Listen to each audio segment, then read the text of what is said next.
General, based on your long experience, what's going on here with the U.S. closing almost 24 embassies and consulates across the Middle East, and also this extraordinary global travel alert for all of August?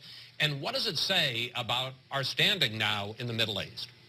Well, Chris, as you know, I'm out of government, so I'm not reading any of the cables, but I can only imagine what it would have taken while I was in government in terms of the stack of evidence that would have been required for our government to take the kinds of action that you and James just described. And so this does look quite serious. The only thing we're missing, as both of you suggested, is the geography. And therefore, we're taking caution and warning folks all the way between Algeria and Bangladesh. But clearly, this is a serious thing, and it also kind of points out that this al-Qaeda danger is not yet over, and at least elements of al-Qaeda are not yet totally on the run. I was going to ask you about that. Does this show that al-Qaeda is stronger than President Obama has led us to believe over the last year or so? And in a sense, is there a danger that by reacting the way we have, as you say, closing facilities from Algeria to Bangladesh, that it only empowers al-Qaeda? Well, that's the cost of doing business, and I understand the argument that it seems to, as you say, empower them more than perhaps they're really capable of performing. On the other hand, you have a real danger to Americans. You want to be cautious, and let me add an additional factor in here, Chris. The announcement itself may also be designed to interrupt al-Qaeda planning, to put them off stride, to put them on the back foot, to let them know that we're alert and that we're on at least to a portion of this plot line. Congressman Amash, how do you see the closing of our embassies, diplomatic facilities across the Muslim world as a sensible response or as an overreaction? Well, I don't have any more facts than anyone else here. And I think the administration needs to take whatever steps it deems appropriate. But it's precisely because we live in this dangerous world that we need protections like the Fourth Amendment to the Constitution.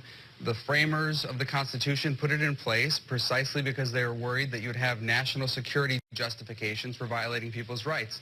They weren't worried that the government was going to say, well, we want to come to your home to host a nice dinner party, or we want your papers because we want to find some recipes. They're worried about national security justifications for violating people's rights. And in a dangerous world, you need the Fourth Amendment, you need the Constitution. Well, we're going to get to the heart of this debate about the NSA and whether or not there should be restrictions in a moment. But let me ask you first, Congressman, about the other big news development this week. That, of course, is Russia granting temporary asylum to the NSA leaker Edward Snowden. When he gives up secrets to other countries about information programs that have been approved by the president, approved by Congress, approved and overseen by the courts, is he a whistleblower? Because you've suggested he is. Is he a whistleblower or a traitor? Well, we don't know all the facts about what he's doing overseas and what kind of information he's given up. But I certainly think that without his doing what he did, members of Congress would not have really known about it. There's allegations that this information was given to Congress. Of course, Congress passed the Patriot Act. They passed the FISA Amendments Act. But members of Congress were not really aware on the whole about what these programs were being used for, the extent to which they were being used. Members of the Intelligence Committee were told, but members who are rank and file members really didn't have the information. So you can still consider him a whistleblower? Yes. Because? Well, he can... I mean, he had signed an oath. He had said he wasn't going to give up these secrets, and he gave up the secrets. Yeah.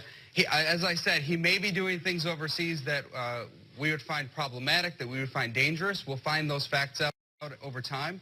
But as far as Congress is concerned, sure, he's a whistleblower. He told us what we needed to know. General Hayden, it isn't just Congressman Amash. According to a new poll, 55% of Americans now regard Edward Snowden as a whistleblower, not as a traitor. Couple of questions. One, are they wrong? And secondly, in your mind, how tough should President Obama get with Russia, get with Vladimir Putin, now that they have given Snowden temporary asylum? Yeah.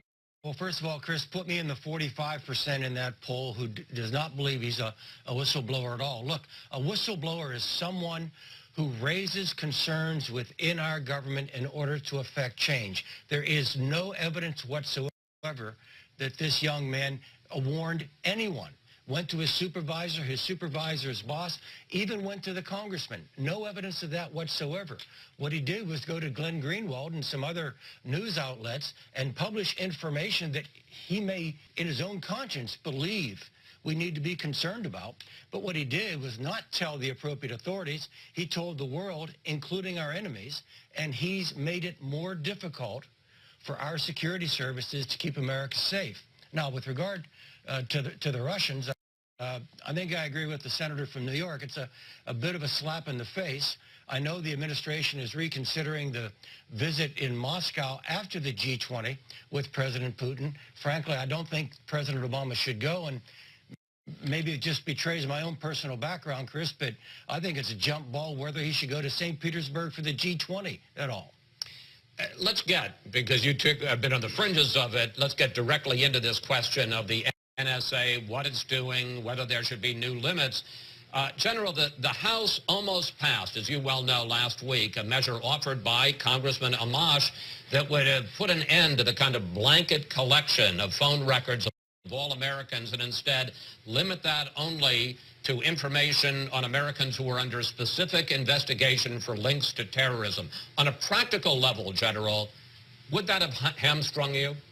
Oh, Chris, it would have turned the program on its head. Look, this program, the metadata program that we're talking about here, isn't about targeting Americans.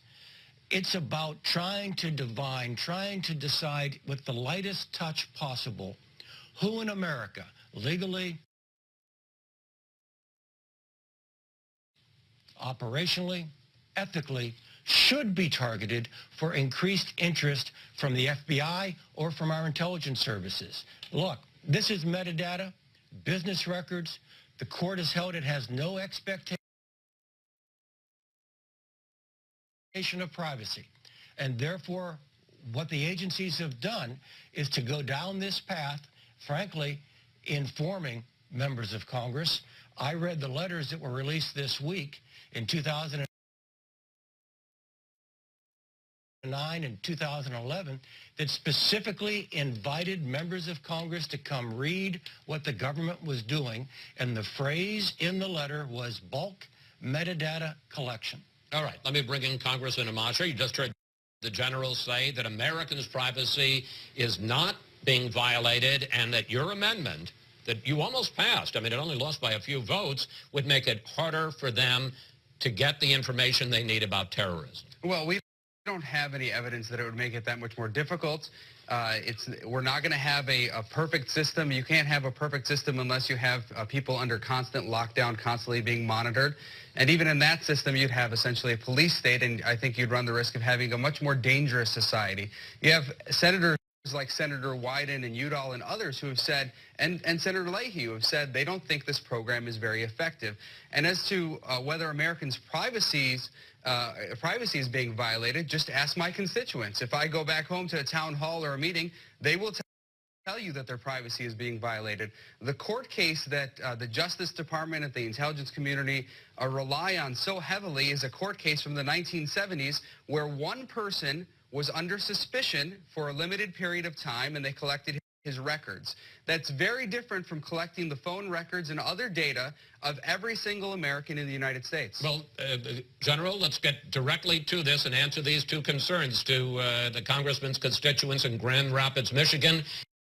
Explain why their privacy is not being violated, and specifically, why do you need this information on every phone call that's made by every American? Again, just the fact of the phone call, not the content. Why do you need that to fight terror?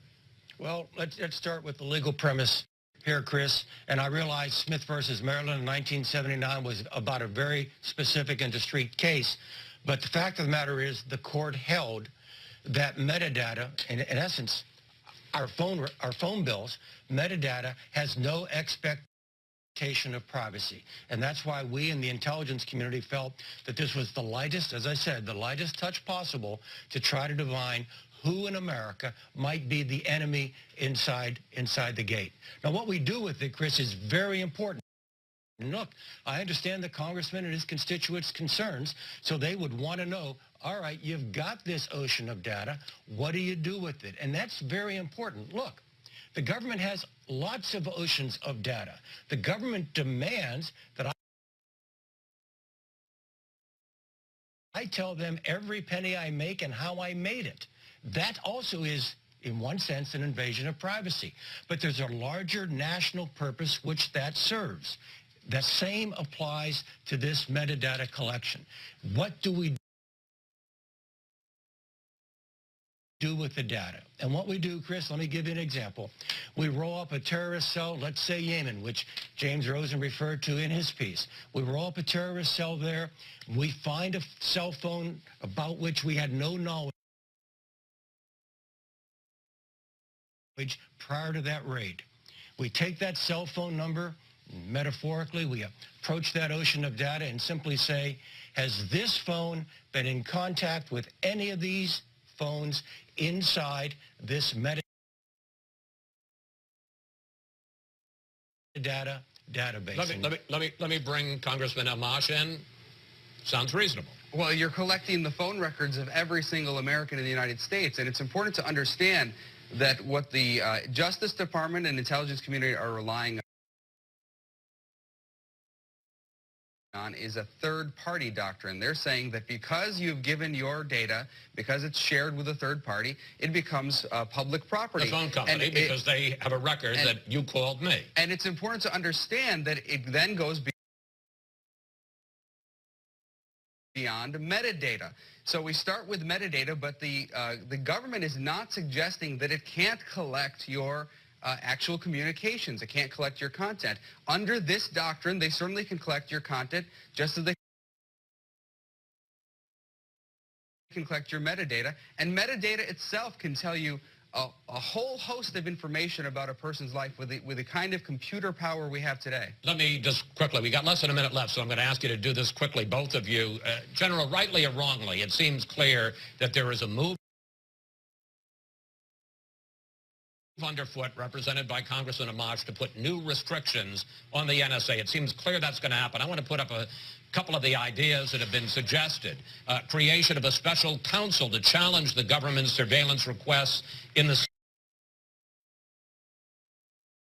secret FISA court, reducing how long phone records can be retained from 5 years to 2, releasing information each year on how many warrants the government seeks.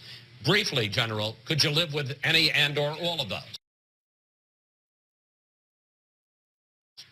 There are several there that I think the intelligence community is looking at right now, Chris, to make Americans more comfortable about the program. But I've got to add, Chris, it doesn't make Americans more comfortable about the program to misrepresent it. This does not authorize the collection of content, period. Congressman Amash, you heard those three suggestions I have. Would that satisfy your concerns, or do you just want an end to this bulk collection of phone records? I think we've got a whole host of ideas out there. I've got a bill called the Liberty Act. Chairman Goodlatte is very committed to working through this process. And I think we're going to have a lot of good bills come through Judiciary Committee. Congressman Amash.